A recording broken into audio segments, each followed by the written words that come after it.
5장부터는 7장까지 산상수훈이라고 저희가 부르는 유명한 말씀입니다. 산상수훈은 산에 올라가서 가르치셨다. 산에 올라가서 가르치신 가르침이다라는 뜻입니다. 특별히 오늘 1절과 2절 행복하기라는 제목으로 말씀을 나눌 텐데요. 저희가 1절, 2절을 잘 묵상해야 됩니다. 그렇지 않으면 산상수훈의 나머지 부분을 오해합니다. 짧은 구절이지만 1절, 2절의 깊은 묵상을 통해서 나머지 산상수훈의 여러 가지 어렵게 느껴지는 이것들을 우리가 어떻게 바라봐야 할지 기본적인 영적인 세팅, 영적인 베이스를 놓는 시간입니다. 1절과 2절을 잘 묵상하면 나머지 산상수훈이 더 큰 은혜로 와 닿을 줄 믿습니다.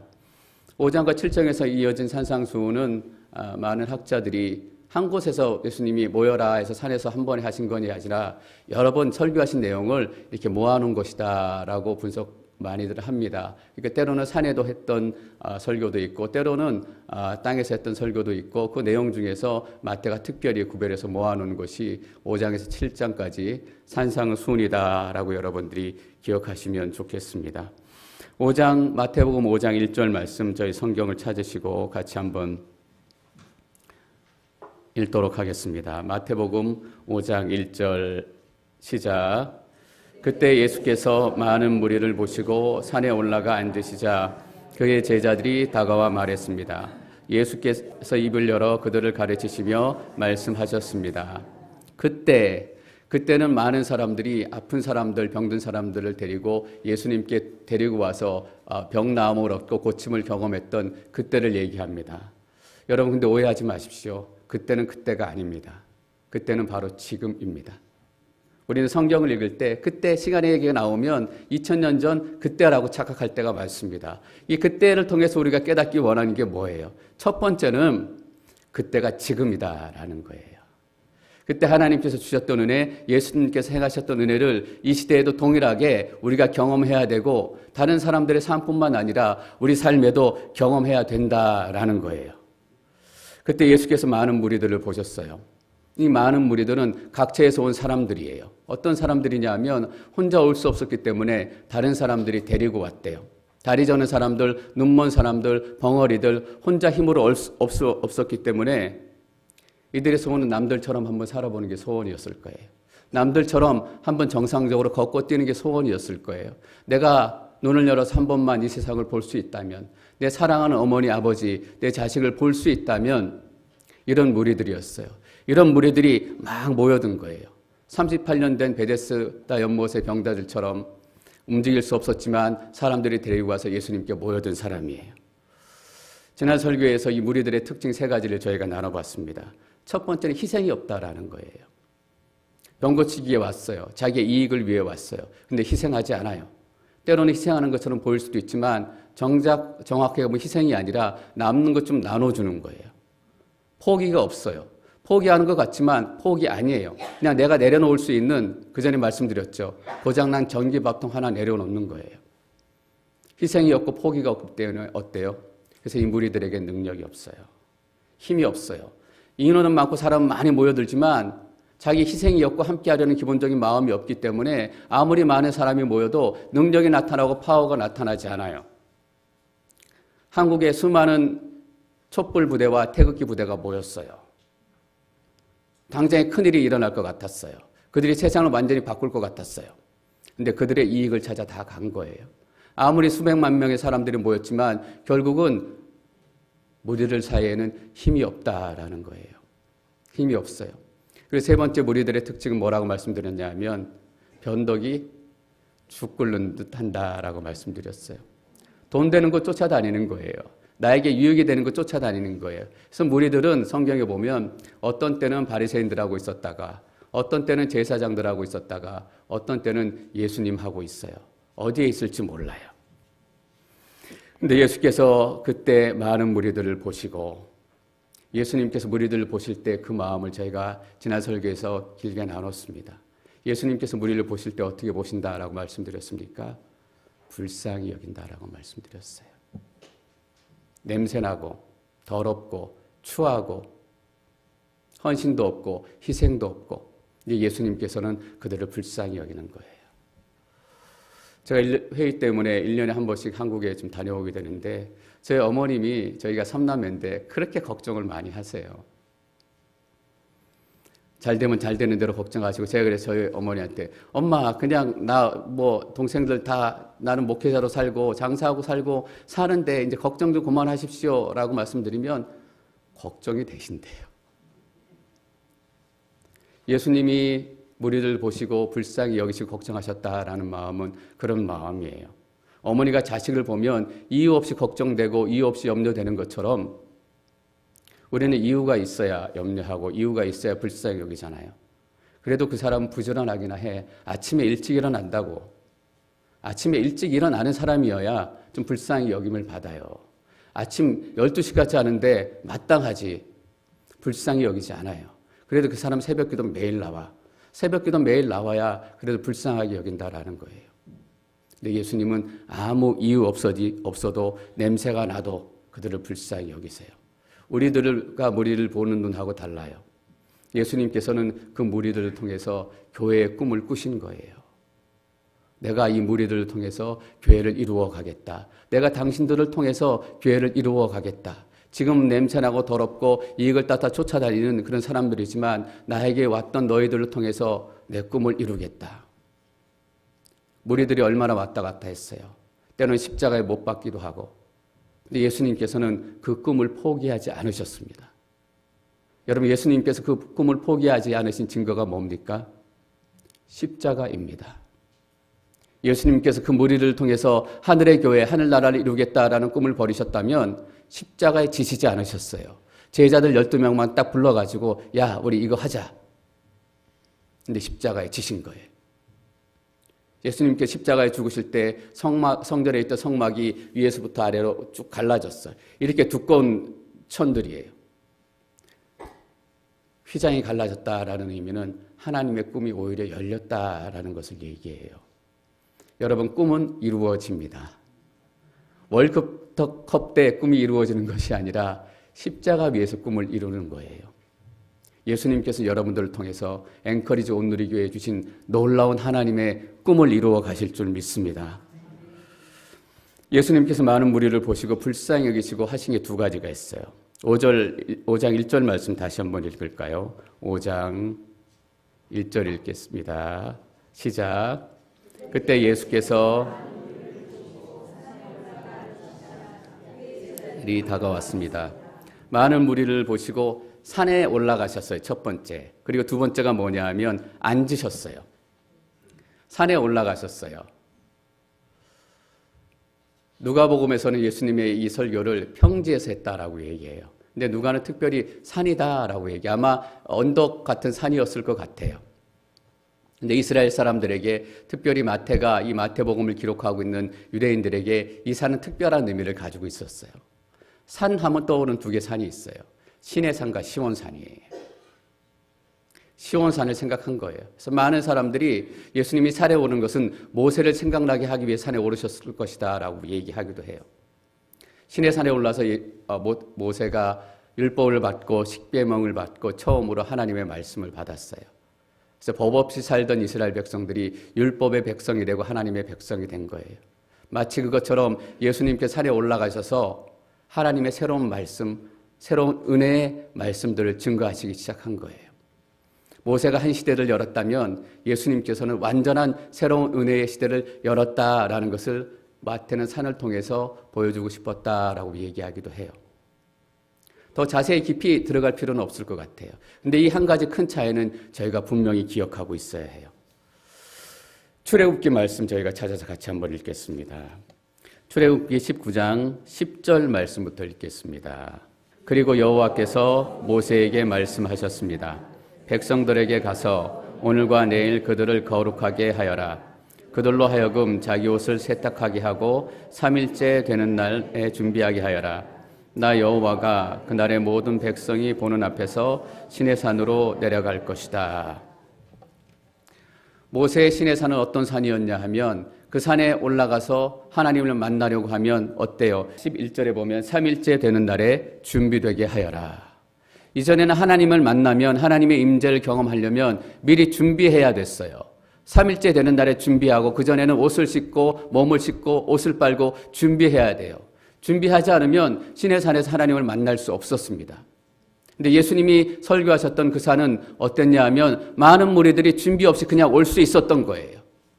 더럽고 냄새나고 추하고 인생의 모든 질고를 다진 그 모습 그대로 너희가 죄를 다 씻고 깨끗이 옷 빨고 몸을 씻고 그렇게 나와야 된다라고 예수님께서 말씀하신 것이 아니라 더러운 그대로 무리들이 예수님께 나온 거예요. 여러분, 이게 큰 차이예요. 이제는 준비해야 돼요. 그렇지 않으면 12절 말씀 함께 읽습니다. 마태복음 19장 12절 시작. 백성들 주위에 경계선을 만들고 말하여라. 너희는 산에 올라가거나 산자락이라도 건드리지 않도록 명심하라. 누구든 산을 건드리기만 해도 반드시 죽을 것이다. 누구든 산을 건드리기만 해도 죽는데요. 근데 예수님께서는 그 문둥병 더럽게 냄새나는 그 몸들을 만지셨어요. 그리고 그 인생을 만지셨어요. 여러분, 이게 완전히 새로운 시대가 열린 거예요. 여기에 팔복을 읽는 비결이 있어요, 여러분. 팔복을 읽는 베이스가 뭐냐 하면 있는 모습 그대로 예수님께 나와야 된다라는 거예요.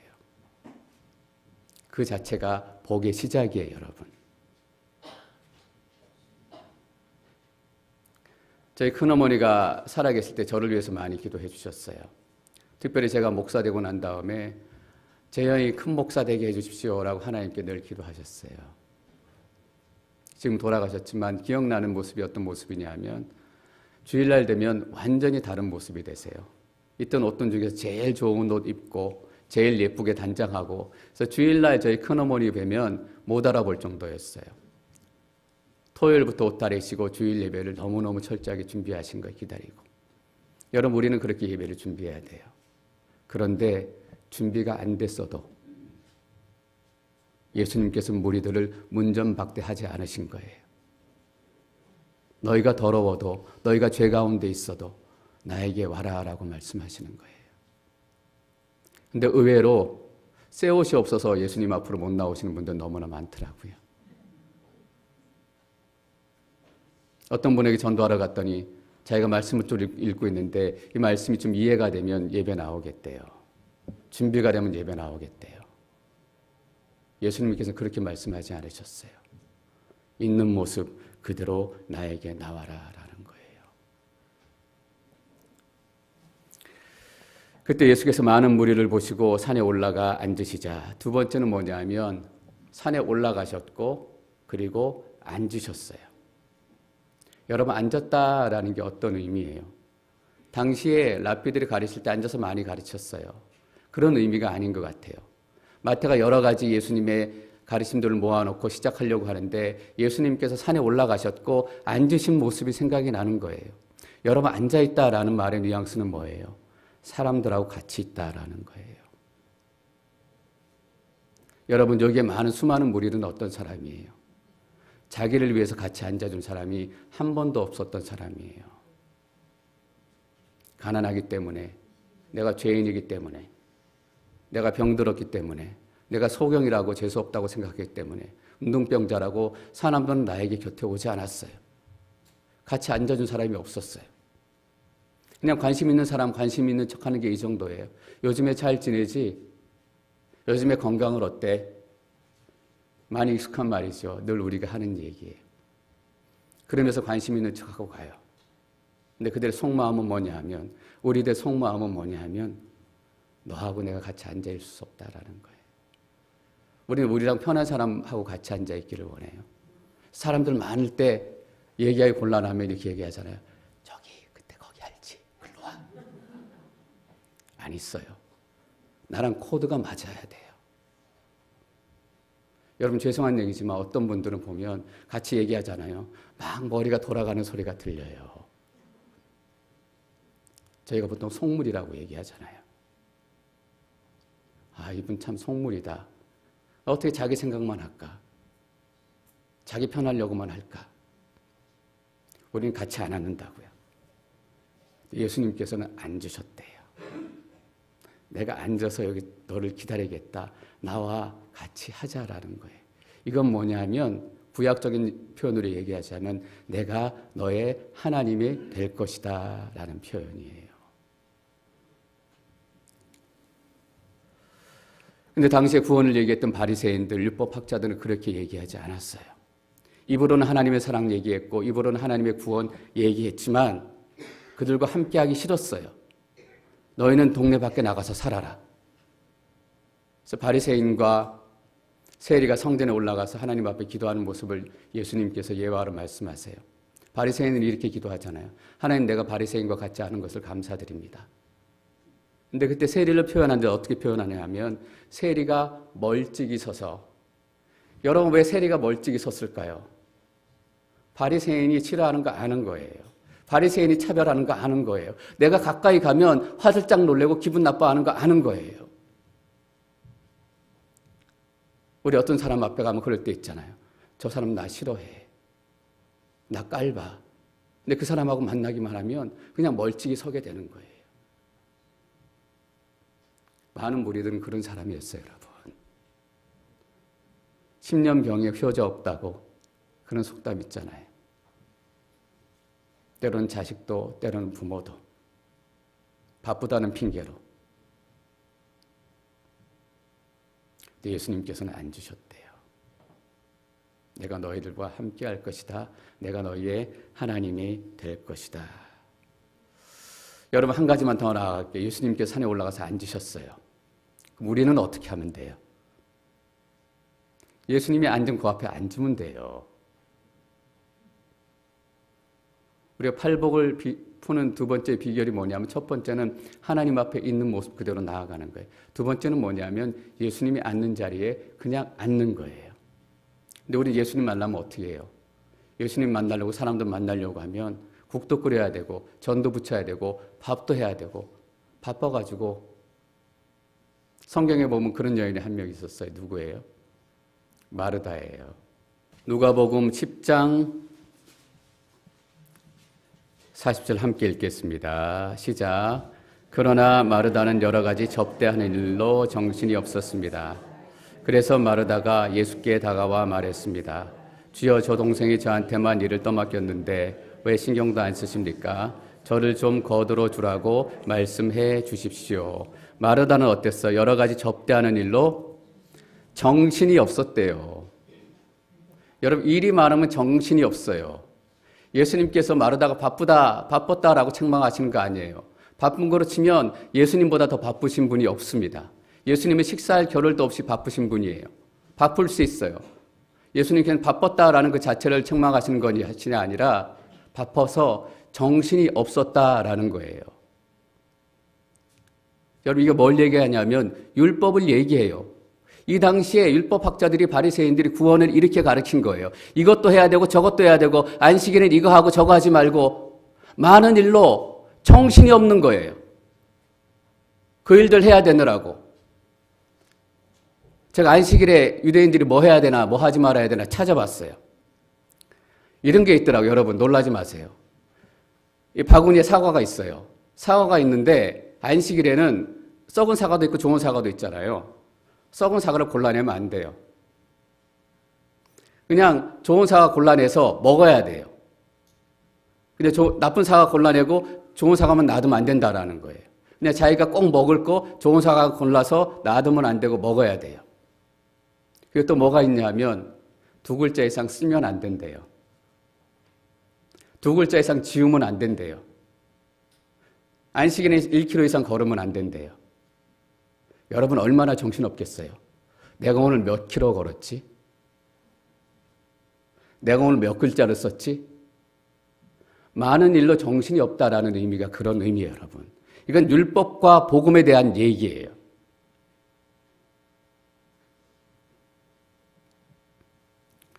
저도 솔직히 고백하면 그럴 때가 있어요. 주일날 예배를 섬기면서 정신이 없을 때가 있어요. 어떤 날은 저녁 때 집에 가가지고 오늘 뭐 했지? 정신이 하나도 없네. 예수님께서 뭐라고 얘기하세요? 누가복음 10장 41절 42절 말씀 읽습니다. 누가복음 10장 41절과 42절. 자, 41절부터 시작. 주께서 대답하셨습니다. 마르다야 마르다야, 너는 많은 일로 염려하며 정신이 없구나. 그러나 꼭 필요한 것은 한 가지뿐이다. 마리아는 좋은 것을 선택했으니 결코 빼앗기지 않을 것이다. 많은 일로 정신이 없는 거예요. 많은 일로 정신이 없게 염려가 되니까 가장 중요한 것 한 가지를 빼먹은 거예요.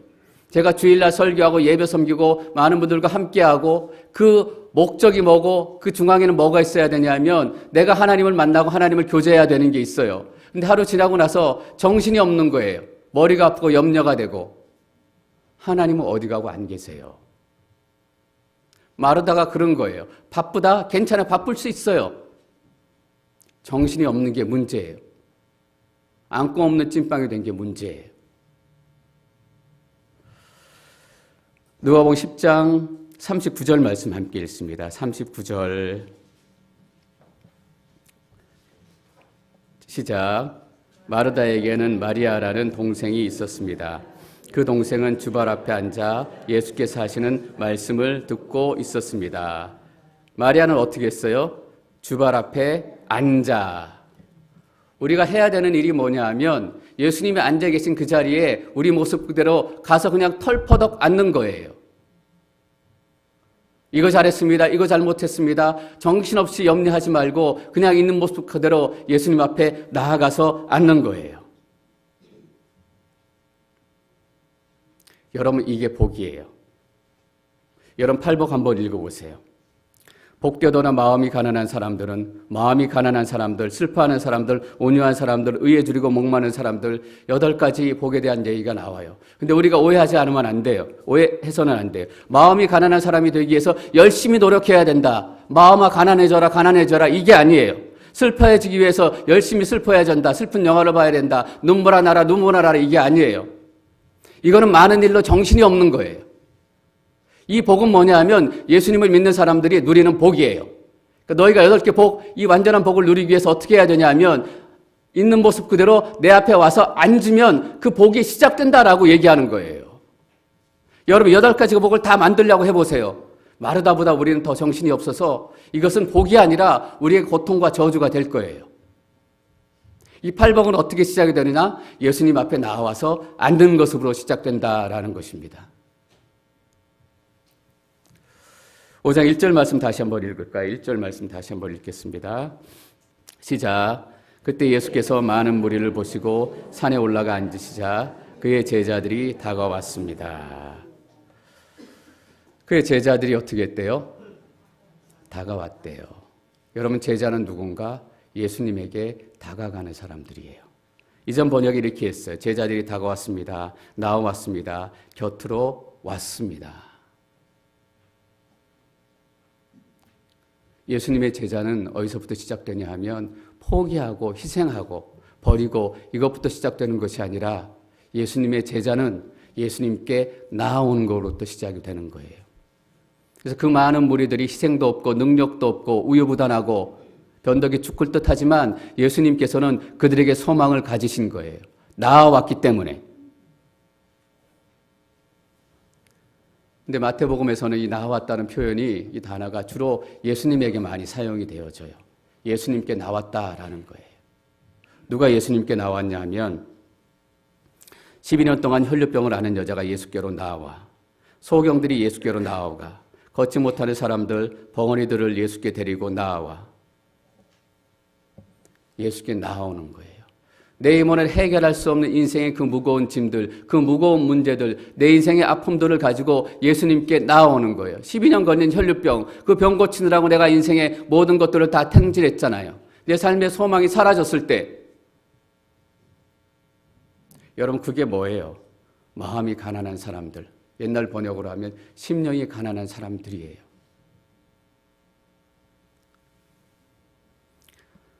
내 힘으로는 내 인생의 병을 고칠 수 없기에, 내 인생으로는 내 삶의 고통들을 해결할 수 없기에, 여러분 내 힘으로 고칠 수 있다면 뭐하러 예수님께 나오겠어요?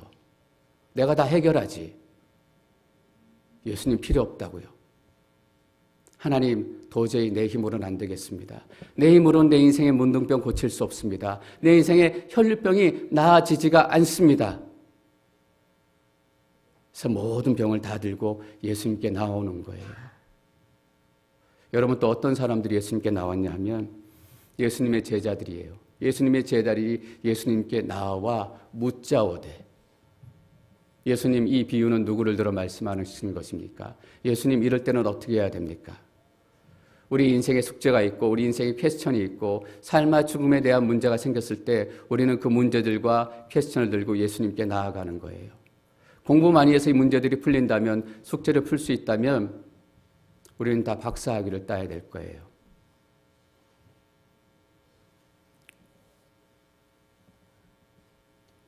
예수님께 나아오는 거예요, 여러분. 여러분을 붙들고 있는 문제, 여러분을 붙들고 있는 아픔을 가지고 저는 예수님께 나아오시기를 축원합니다. 예수님께서 산상수훈을 시작하시기 전에 이 모습을 보인 이유가 바로 그거예요. 팔복은 너희가 아글탁을 노력해가지고 정신없이 많은 일에서 얻는 것이 아니라 너의 있는 모습 그대로 내가 있는 곳에 같이 앉아서 나에게 나오는 사람들이 누릴 수 있는 복이다라는 거예요. 여러분 그래야 말 되죠. 우리가 어떻게 복을 찾아서 얻어요?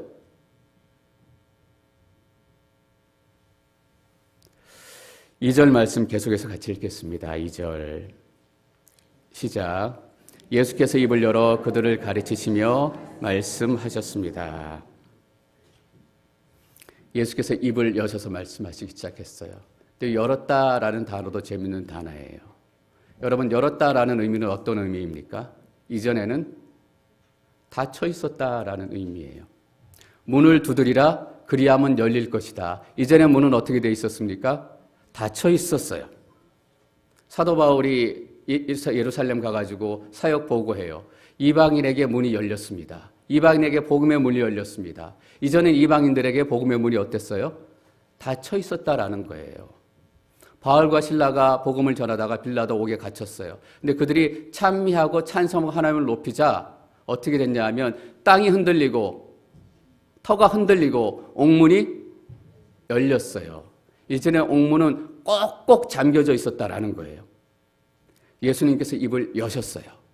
여셨다라는 것은 뭐냐면 너희들에게 새로운 복의 시대가 열렸다라는 선포예요. 이전에 너희는 많은 일로 염려하고 있었다. 많은 일로 근심하고 있었다. 어깨에 돌덩이를 얹고 있는 것 같은 고통스러운 시간, 너희들이 복을 얻으려고 바리새인들이 그렇게 가르쳤고 율법학자들이 그렇게 가르쳤고 그렇게 하지 않으면 늘 죄책감 가운데 시달렸어요. 예수님께서 입을 열으신 거예요. 어떤 의미냐면 새로운 복의 의미를 열으신 거예요. 여러분 산상수훈에서 얘기하는 것은 바로 이거예요.